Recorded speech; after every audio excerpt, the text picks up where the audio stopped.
Lousame solicitou un día das letras galegas para Cernadas de Castro ao ritmo das cantareiras da UNED Senior. O acto recordou a figura do cura de Fruime e, ademais de música, houbo tamén poesía. O Concello de Lousame aproveitou un ano máis a celebración do 17 de maio para reivindicar que se lle dedique un día das letras galegas a Diego Antonio Cernadas de Castro, o cura de Fruime. Un dos primeiros en intervir no acto foi o tenente da alcaldesa, Esteban Ares, quen fixo unha defensa da importancia do galego.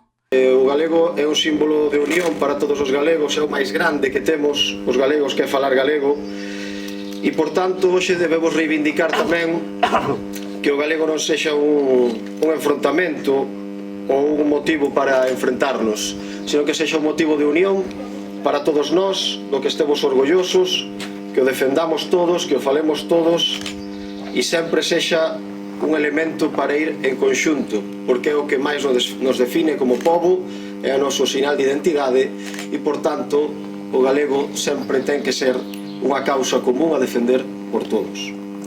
Destacou tamén a figura de Cernadas de Castro e a importancia de recoñecer o seu papel fundamental como precursor do galeguismo. O persoeiro máis ilustre e precursor do galeguismo que temos aquí en Lousame.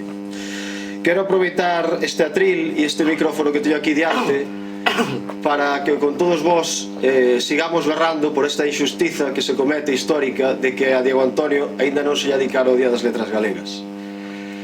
Desde as administracións, desde o Concello, levanse anos traballando e facendo traballo para que se nos escoite.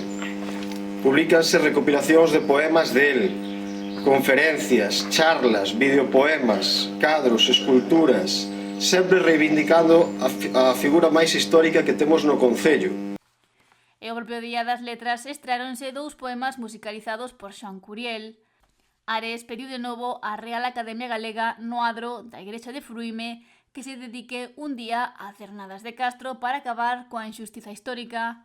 A presidenta da Asociación de Veciños Cernadas de Castro, Ermitas Lorenzo, destacou a acollida que tivo o acto. Xuntámonos hoxe para celebrar o Día das Letras Galegas neste ano 2025 e para renderlle homenaxe ás cantareiras, moi ben representadas aquí polo grupo da UNED.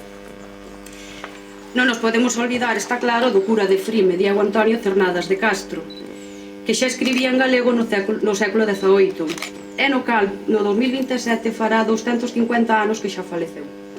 Dende aquí, xunto co Concello, e a todos queremos pedir que deixe de ser así e que se faga xustiza para darlle a concederlle o Día das Letras Galegas a este persoeiro.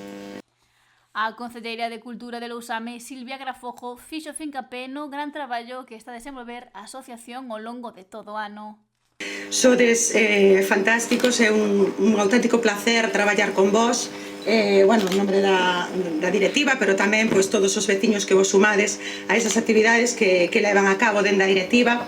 Sodes, como decía o meu compañeiro Esteban, unha parroquia referente no Concello. Espero que, bueno, porque outras parroquias vos vexan e se unan a ter unha actividade tan amplia na parroquia e chegades, a verdade é que chegades a moita xente e a moitos lugares e sí que sodes un exemplo a seguir. Non faltou a tradicional ofrenda floral diante do busto dedicado a Cernadas de Castro nin a lectura de diversos poemas do cura de Fruime.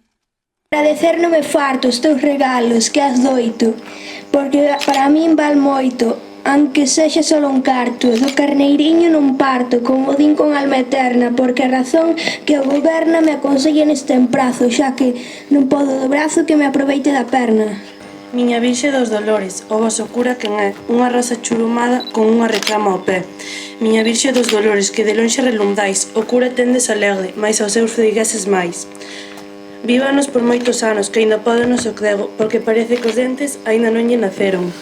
Entregáronselle agasallos ás cantareiras da UNED Senior de Lousame, quen tamén interpretou unha cantiga propia do municipio e fixeron o propio con outras de artistas máis recoñecidas. O acto rematou cunha actuación da Asociación Cultural O Son do Pote.